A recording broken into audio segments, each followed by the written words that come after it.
Welcome to the Poisoner's Almanac. I am your co-host, Adam. I'm Rebecca. And today we're talking about...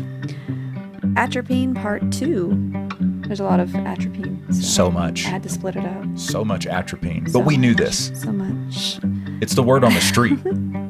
But I'm not going to be talking about tomatoes and potatoes today because those aren't... Well, I mean, if you eat the rest of the plant, you might not feel so great. But, you know, you can eat the fruits and be fine. Understood. But Many a wild night had on the stems of tomato plants. You know what I'm saying? I don't know. All right. Stay out of my garden. For those of you who know how to party. Stay out of my garden. I'm not going to lie. My brain's a little scattered, so I'm hoping I actually don't go off into something crazy. But I'm going to do my best. You're exactly the same as you usually are. Yes. Yes. Okay. I haven't had enough coffee today to really balance it out. So, okay.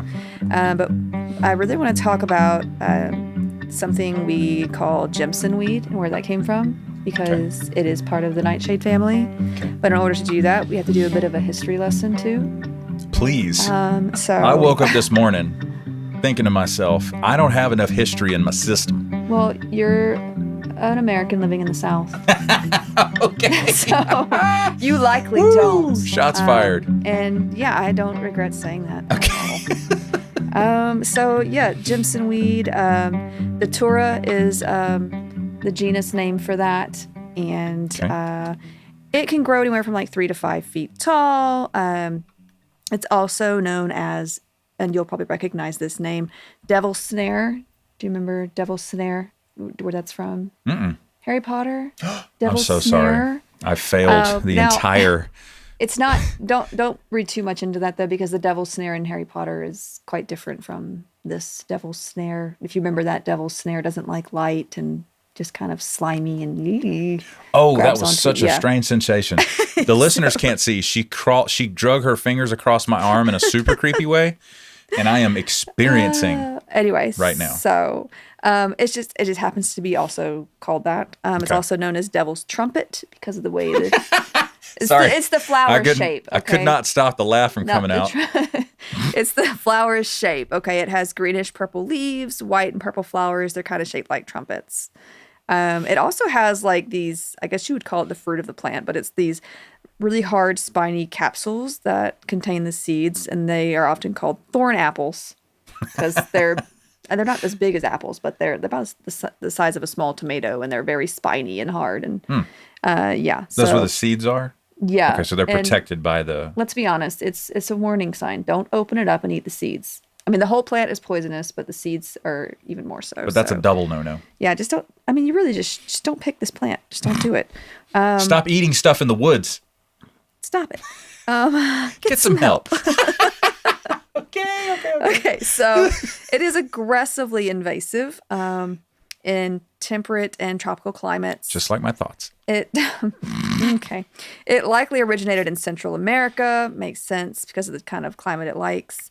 And it has some tropane alkaloids, just like we would see with the other like atropine containing substances. Okay. Like we talked last time about belladonna or deadly nightshade. Mm-hmm. The one that's mentioned, I think, most often, whether it's in pop culture or just people know about more.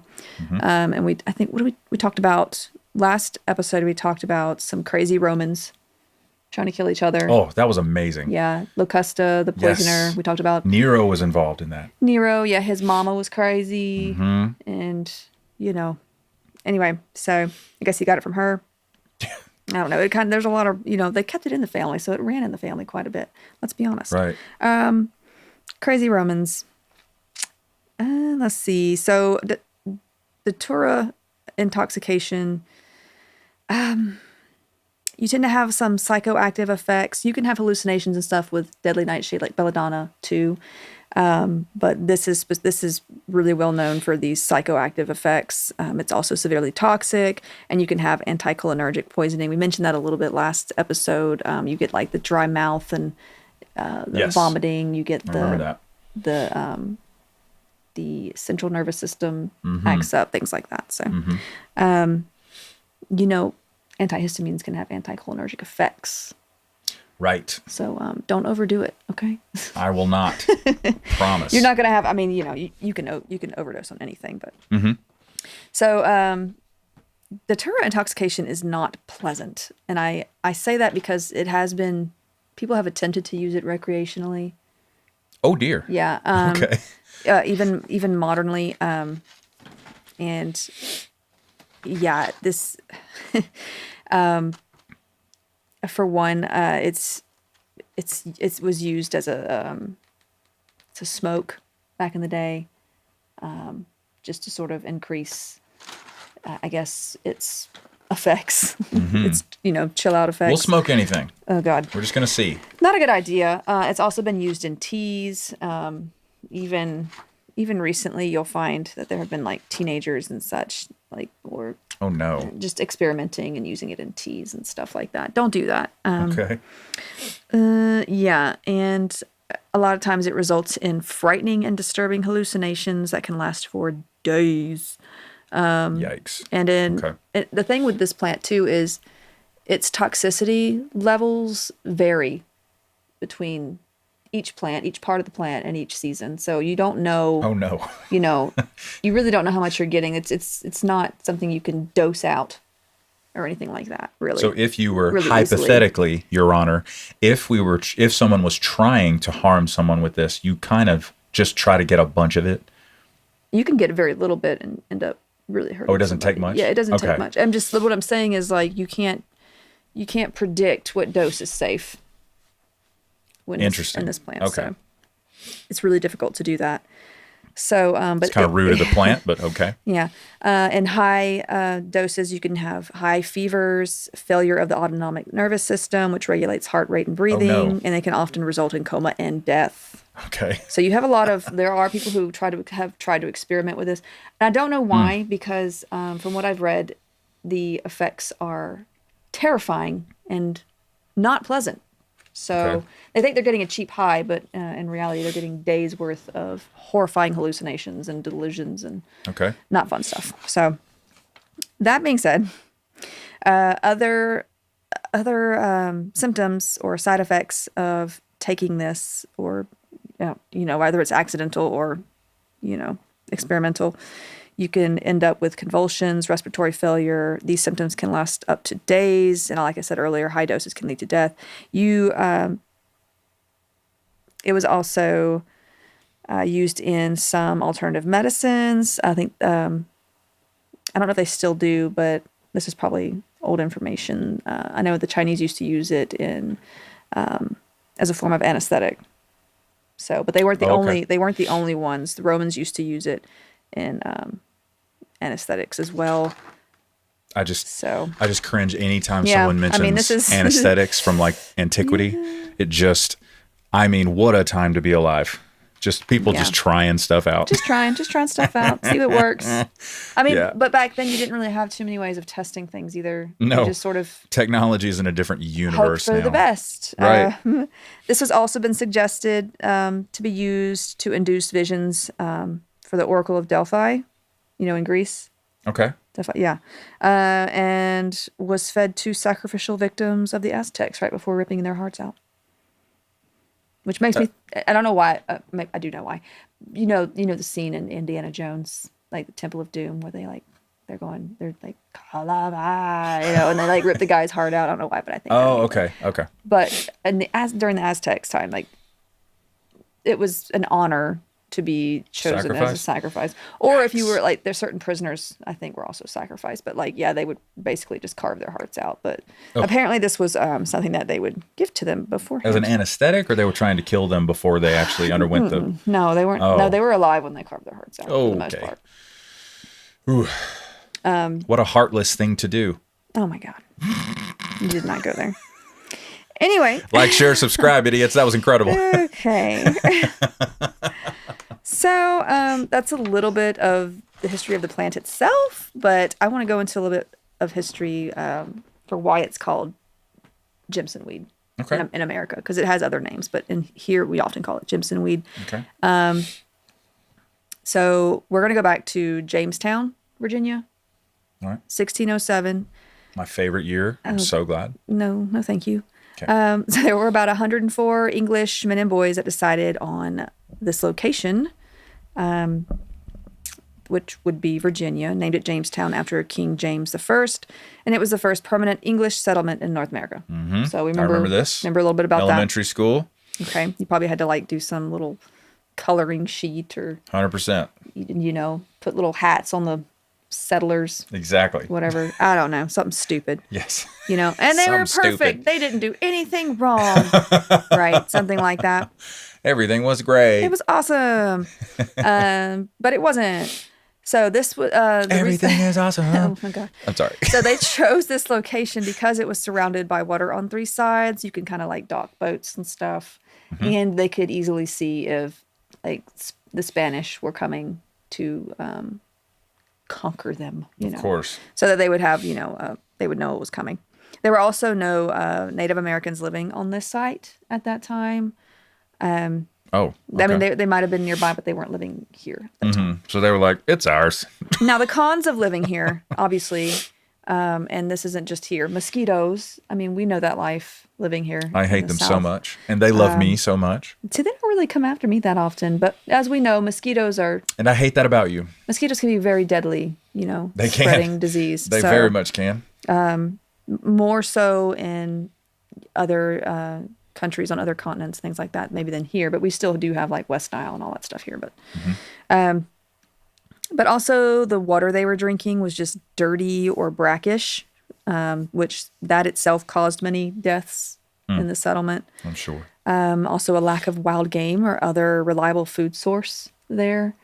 So I don't even know if these people knew how to fish. I imagine they knew how to fish somewhat, right? They had to have. But still, there just wasn't enough reliable food source for everybody living there. Right. And side note, they would have starved to death. Had it not been for the Native Americans? Had it not I been. knew you were going to say that, yeah. For the Powhatan. Is it the Powhatan? Powhatan? Powhatan? Yeah. Yeah, Powhatan. Sorry, I am still learning how to pronounce some of this. Powhatan tribe, if they hadn't sent gifts of food, which basically saved them. Now, they ended up, their relations, of course, ended up kind of sour when the English settlers were like, hey, give us more. Like, basically taking up their stores of food too. So, I mean, yikes, man. It just wasn't going to really work out. I'm surprised that was recorded in history. They were like the Native Americans were trying to help out the English. And so that's just a bit of a side note because later on there are a lot of issues between them and the Native Americans, a lot of fighting and such. So now there was also a weed on this semi-island. It wasn't completely surrounded by water. But there was also a weed that seemed to grow all over. And the settlers decided to try adding it to their diets. Oh, dear. Yeah. I mean, like I said, there wasn't exactly a whole lot you can do in order to test. I guess you could feed it to animals and see what would happen. That sounds kind of mean. But here we are. What are you going to do? What are you going to do? Many of them ended up dying as a result after long bouts of delirium, convulsions, and respiratory failure. That's so terrible. In fact, I read a story about one of the more recent recreational users or triers of this particular poison. And he said one of the worst parts was his body stopped breathing on its own. Like he literally had to think to breathe. Yeah. Using his diaphragm, and it lasted like all night. Like he had to actually force himself to breathe. So this is, it's not something you should take lightly. That's the worst thing I've heard in a while. Or take it all. So let's fast forward 70 years later. Okay. 1676, we have Bacon's Rebellion. I know you're going to say something because his name's Bacon. Oh, man. Don't just leave it alone. So settlers were unhappy about their tobacco. Were they fighting over growing. Ham or? Oh my God. Eggs. Okay. No. Tobacco being sold only to the English merchants due to the Navigation Acts. They were upset about high taxes. And they were upset about these frequent attacks on their outlying plantations by Native Americans nearby. They had, and at this time there were some Native Americans that were attacking and some that were actually loyal to the English and they had like treaties going and, that kind of thing. Oh, okay. So it wasn't like, there were only specific like groups that they were kind of at odds with. And I mentioned that because of Nathaniel Bacon. He ended up, that's his name, okay? Sorry. He recruited about 1,000 settlers. At this time, it had grown, obviously, and had not died thanks to the Native Americans who gave them food. He recruited about 1,000 settlers to join him in attacking the natives, but he did not. Yeah. I'm sure when he addressed them for the first time as a group, he said, I have an inkling that we need to rise up against these people. So anyway. Facts. Awesome. Well, he did attack them, but he didn't differentiate between the tribes responsible for those attacks and the tribes who were actually... Oh, he just went after everybody. He just went after everybody. Not a smart decision. So he was declared a rebel, of course, and basically this sort of civil war erupted within the colony. Okay. And... Amazing. He and his followers set fire to Jamestown, destroying homes, the church, the state house, and about a month later, he was killed and many of his followers were caught and hanged. So that's kind of the background, some background with Jamestown. There's a lot of stuff that goes down in Jamestown's history. That's just a little bit. I mention these things because during this time, there was a group of British soldiers. So the Bacon Rebellion eventually was fried. Oh, my God. But a group of British soldiers were sent to the colony to pacify this rebellion, okay? Okay. So the reason I mentioned all this, there is a reason. This group either gathered or were given, the two sources I read on this said something different. One said that they gathered, the soldiers gathered. Another one said that they were basically slipped some of this weed. To use as a salad. No, dude. And some of them ate quite a bit of it. And I actually have some It's in that, record. I see it. The Jamestown poisonings? Yeah, I actually have some record from, let's see, a man named Robert Beverly in a book he wrote in 1705 titled The History and Present State of Virginia. And he said that some of the soldiers sent thither to quell the rebellion of Bacon.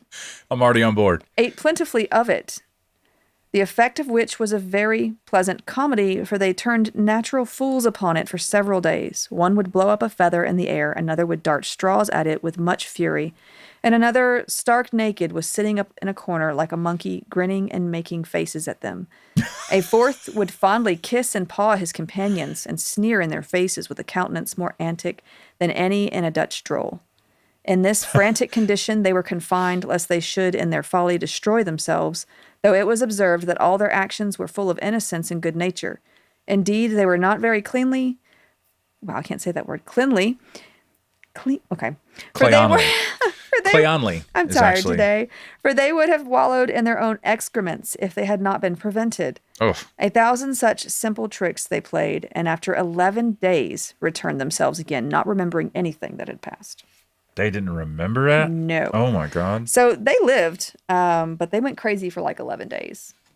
So, and they began to call the weed Jamestown weed because that's Jimson? where, and then it became Jimson. It was shortened to Jimson. Jimson weed, yeah. That's so funny. Jimson weed. I don't know if it was the accent that took over, people saying sure. Jamestown, Well, that just Jimson. Yeah. Maybe it's weed. how the people who were still tripping balls were saying it. Yeah, Jimson weed. Yeah, because you're like, if you can't breathe, I imagine you can't talk very well either. Go off, King. And by King, I mean King James. Oh, gosh. Mm-hmm. So there have been quite, as I mentioned before, there have been even recently people who've tried to experiment with it. Not a good idea. Don't do that. Hard pass. But there's been some accidental poisonings that have been common as well. In 2008, for instance, there was a family that was in very Maryland. recent. Okay. Yeah, like recent, yeah. All right. In 2008, there was a family in Maryland that ate a stew that was accidentally seasoned with datura, and they were found confused, laughing uncontrollably. White people, bro. White people. Stop it. Uncontrollably. They were vomiting, hallucinating. 2 of them went unconscious soon after, and the others became very aggressive and disoriented. When are these white people going to learn how to season their food? Don't just grab anything, please. There was another woman in Canada that added the seeds to hamburger patties, thinking they were seasoning. The seed pods had actually been drying above her stove for the next year's garden, apparently. But she didn't know what grabbed this them. was? No, she just grabbed them. She thought they were seasoning. She was in a coma for 24 hours before she recovered enough to tell the doctors what she had done. And she and her husband spent 3 days in the hospital because of it. Oh. So they got lucky. It's terrifying. They got lucky. They didn't die from it, but okay. It can kill you if you have it in high enough doses. I just want to throw out everything on our spice rack right now. I don't have any of that in I'm there. sure you don't. But my narrator is telling me to just throw it all I mean, obey the narrator, right? You shall. Okay. But that's the story of Jimson weed and where we get the name Jimson weed. That is fascinating. I enjoyed that. Its history. So okay. Now the Bacon Rebellion was fried though. Yeah. As you know what? As it should have been. He went crazy. I mean, I know times were hard. As it should have been. Calm down. Let's come up with a better solution. Okay. So now I want to talk a little bit about another member of the nightshade family. Okay. And this one's called henbane, literally killer of hens. Henbane. Henbane. Okay, like a chicken. Kind of like wolfbane was bane of wolves. Bane of wolves. You know? Gotcha. Henbane, yeah. This is also a member of the nightshade family, and it stinks. It's like it stinks. It smells. Oh. It's also called fetid nightshade. And Stinking Roger. I'm not sure who Roger is. Stinking Roger? That's what it's Somebody hated a guy named Roger. Yeah. Man. Hey, Roger, knock it off. Yeah. It grows about 1 to 2 feet tall. It's got yellow flowers with purple veins. And I'm giving these descriptions because, like, if you see these plants out in the wild, just avoid them. Just, you know. But you said it smells bad. It smells bad. Okay, well, that's encouraging. I feel like I could spot this. You would also, if you spotted it and you got too close to it, you would know too, probably, because it can make you dizzy just sniffing it. Oh, okay. It's got, you ever heard of Pliny the Elder? Yes. Is it Pliny? Pliny. Pliny? Pliny. Pliny. Pliny. I've always called him Pliny, but I've never actually looked up how you say his name. P-line. Oh my gosh. So he wrote that it troubles the brain. Peloton. Oh my gosh. It troubles the brain and puts men beside their right wits. Beside that, they breed dizziness of the head. So that's what he wrote about it. Okay. Okay. That's such a, it's been around a while. That's such a Greek way to say, it makes you crazy, bro. Yeah. Gives you that dizziness. So it was actually once added to beer in the Middle Ages to add a more intoxicating effect until, a law came in that said, hey, let's not do that anymore. Go off, King. It was also another thing that was used in anesthesia back in Roman times. Oh my God. So what they would do is they would have a sponge soaked in these juices of henbane, opium, and mandrake. All right. Which we'll talk about in a minute too. And then that sponge was usually it would be dried and then be wetted with water again, like put some warm water on it, and then it would basically be given to patients to inhale before quote unquote surgery. It uses an anesthetic. Wow. For quote unquote surgery. Right. Okay. Can we really call it that? Yeah. Sometimes it worked. Sometimes people died. Oof. So now there's a place in northern England, and if you like poisons, I'm sure you've heard of this place. They actually have a TikTok account, I think. Yes, they do. It's the insane. Poison Garden and the Alnwick Poison Garden in northern England. They actually tell visitors not to get too close to this plant because a couple of guests have actually fainted near it, and they're not sure if it's the heat or the plant itself, but they're like, you know what, just don't get too close to it. Dude. So. I want to go see that place. Also, I hate it. Kill it with fire. I have both. I don't know. Maybe I'd actually get some sleep. I'm a terrible sleeper. Maybe I could pass out and be like, okay. Yes. If it meant that you would sleep, yeah. Yeah. And according to legend, this is also one of the ingredients used in the witches' flying potions. Have you ever heard anything about that? No. There's this whole idea that that witches would use this salve that they would create from like henbane. Salve, actually.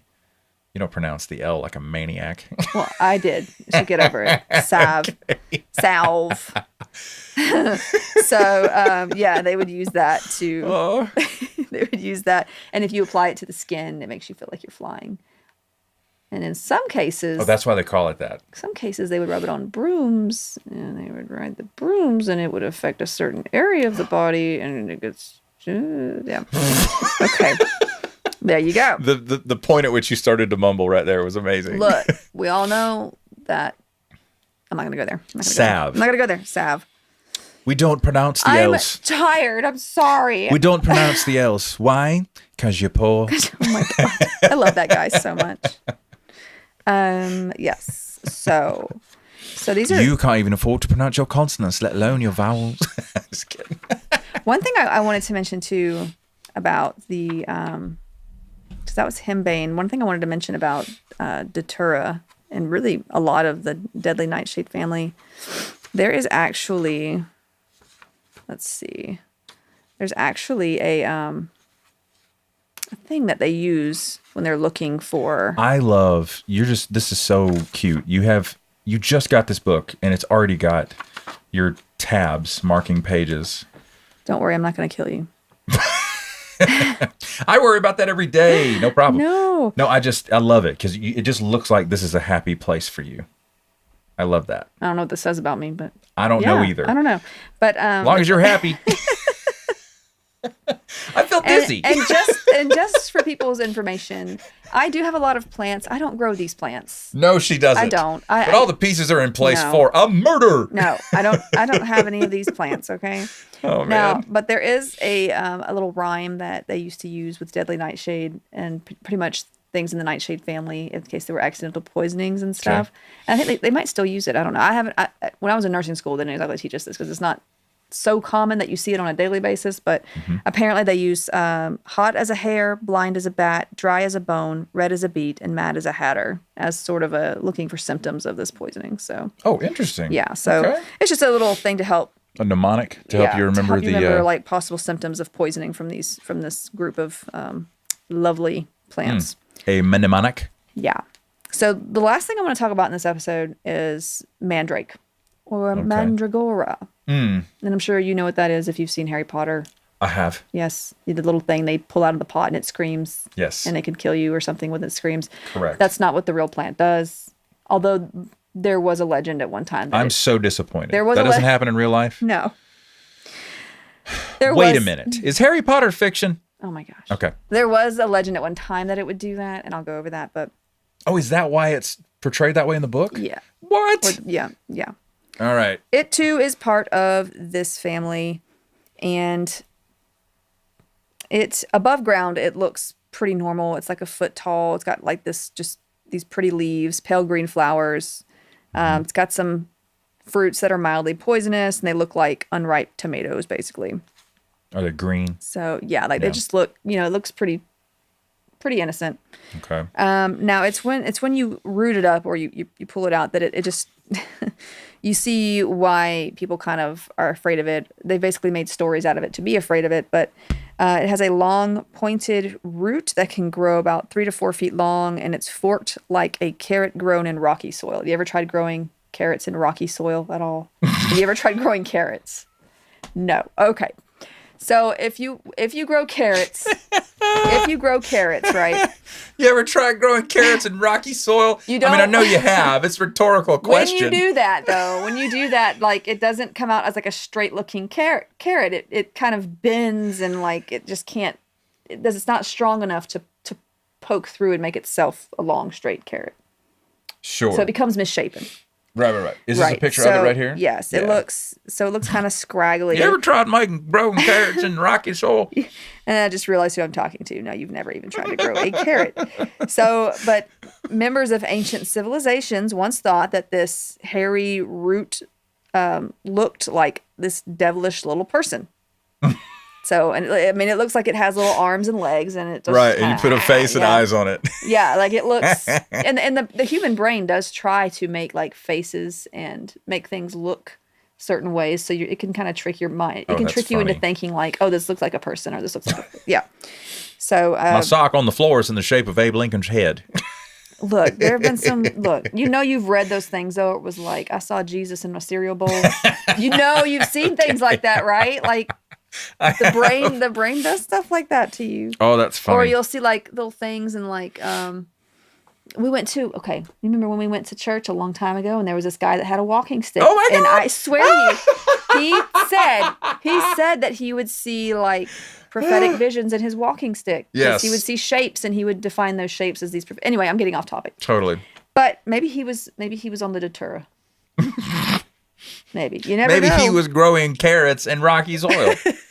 Anyway, back to the mandrakes. Okay, so yeah, they can look kind of humanoid in a weird, devilish sort of way. Mm-hmm. And the Romans actually believed that mandrakes could cure demonic possession. Okay. Yeah. And the Greeks, What a jump.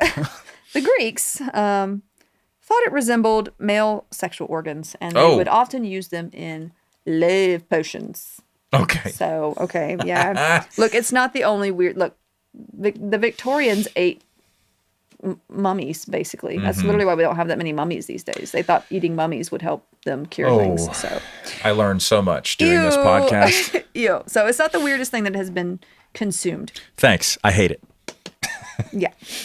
Now, it was also widely believed that this particular plant would shriek when it was pulled from the ground, like I said. Okay. All right. Now it would kill anybody who heard it. And we're getting in familiar territory. That's where the mythology came from that has been so fun to see in things like Harry Potter. There's also, I don't know if anybody's seen Pan's Labyrinth. There's a scene where he gives the little girl, the little Pan gives the little girl a mandrake root to put in milk underneath the mom's bed to help her get better or something. I forgot about that. So yeah, there's a mandrake in that too, in this whole like sort of living being, format. But in reality, they don't do that. So disappointed, but okay. Yeah. So mandrake was often slipped into wine though to make a powerful sedative, and was sometimes used for playing tricks on enemies. So like you had in the city of Carthage around 200 BC, Hannibal, he retreated from the city and just left this feast behind for... it was poisoned? Well, for these warriors, and they would come in and they ate the feast, including this drugged wine, which put them to sleep, and then they came back in and basically killed all of them. What a gangster. So like that's just one use of it. All right. I respect it.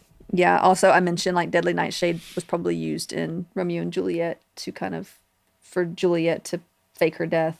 Like. Oh, okay. Yeah, this was likely what was used because it's a very soporific substance. Not soporific. Not soporific. So, it has this ability to slow down the nervous system.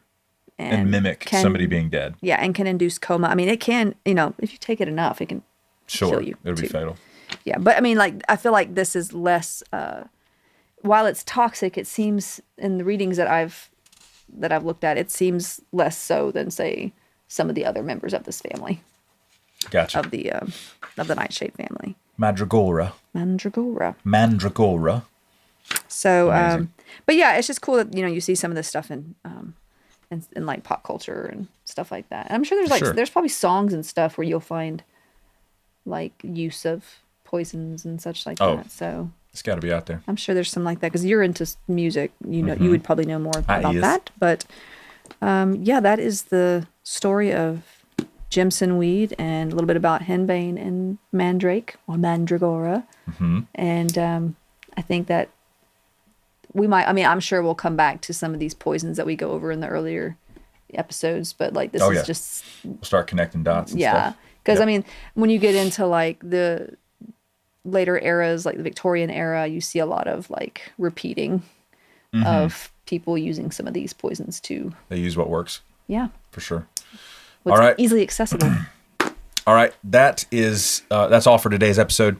Thank you guys for listening. That's the pod.